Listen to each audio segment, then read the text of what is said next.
Okay, let's talk about something that sounds like a total contradiction.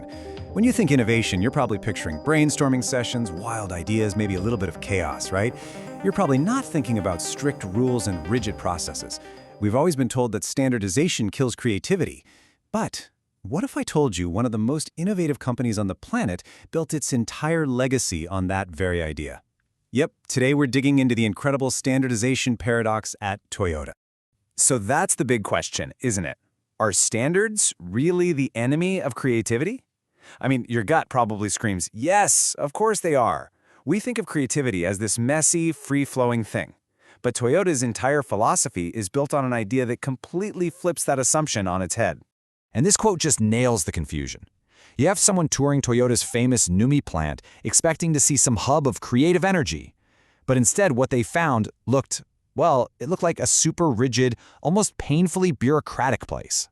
So that's the paradox right there. How can a system that looks so controlling on the outside actually be the key that unlocks innovation? To figure this out, we have to completely change how we think about what a standard is.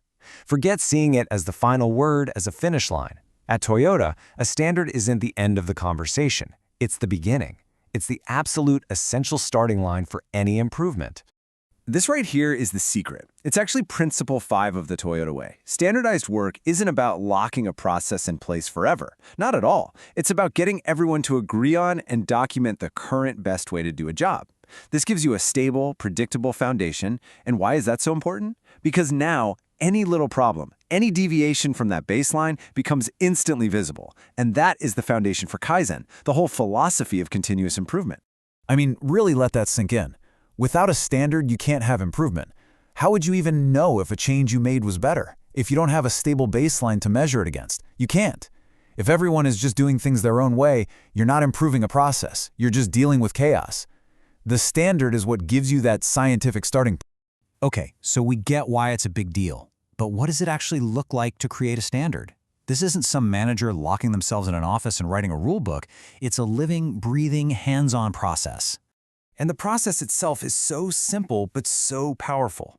First, you just watch the work as it's happening. Then you document the best way it's currently being done, making sure to capture all that tribal knowledge. And you do this with the people actually doing the work. Then, everybody gets trained on that one best method. But look at step 4. This is the secret ingredient.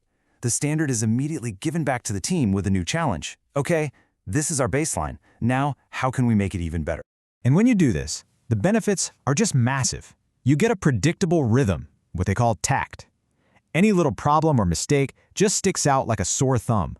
And here's the really brilliant part. If a defect happens, and you know the standard was followed perfectly, then you know something crucial. The problem isn't the person, it's the process.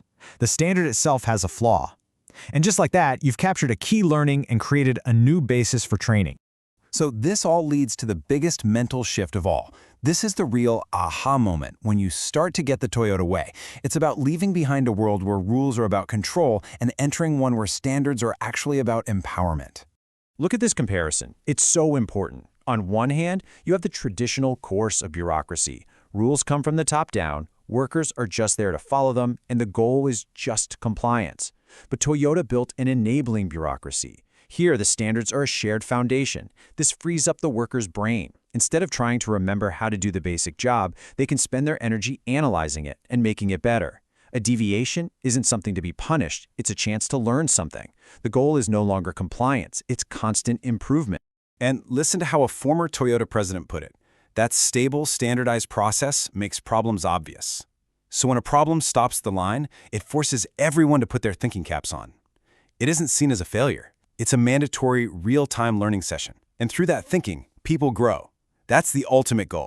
This one question changes the entire culture. It takes blame completely out of the picture. If the standard was followed and a bad part was still made, well, then the standard is wrong.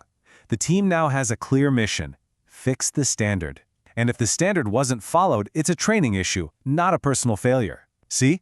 Either way, the focus is on improving the process, not on pointing fingers at people. Okay, so let's bring this back home. How can you, as part of our Kaizen Academy community, actually use this powerful idea? It all starts with you finding your starting line. If there's one thing to take away, it's this. Standardization is the lens that lets you see your process clearly. And once you can truly see the process, you can finally see the problems. And only when you see the problems do you have a real starting line for meaningful, continuous improvement. So I'm going to leave you with this question to chew on. Think about your work. What is that one task, that one workflow, that one thing your team does that always seems to cause headaches or confusion? What if you tried to standardize it tomorrow? Not to lock it in forever, but to create that clear baseline. To finally reveal where your biggest opportunity for improvement is hiding. This is the kind of thinking that really builds a culture of continuous improvement. If you enjoy digging into this and want more explainers just like it, make sure you subscribe to the channel and join our community here at the Kaizen Academy. Thanks so much for tuning in.